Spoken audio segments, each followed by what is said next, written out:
Madam Speaker, concluding my contribution, I would like to say something from the book of John.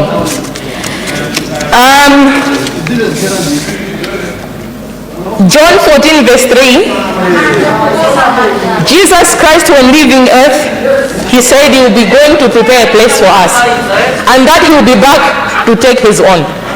I would like to remind the state president, the vice president, me, my fellow honorable members in this house, all Malawians and each and every citizen of the earth about this scripture, that Jesus Christ is about to come and his coming is very close now. We should live our lives for Christ. We should live a ready life for him. And I would like to say, Madam Speaker, through you I would like to encourage whosoever wish to see God, those who are waiting eagerly for Jesus Christ's return, that they should stand strong, for tribulation of the saints is currently in our midst.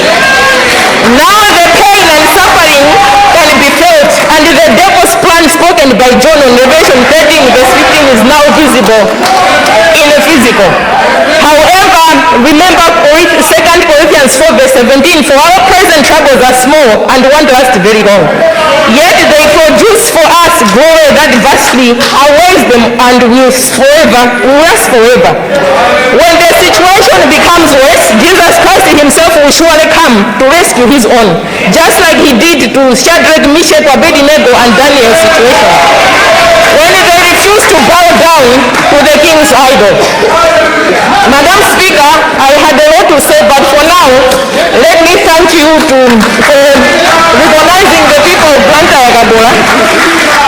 With these few remarks, Madam Speaker, I do support this one. Thank you. Thank you, Blantyre Kadola, for your contribution and for all your verses. I'm sure one day we should organize a prayer session where you can preach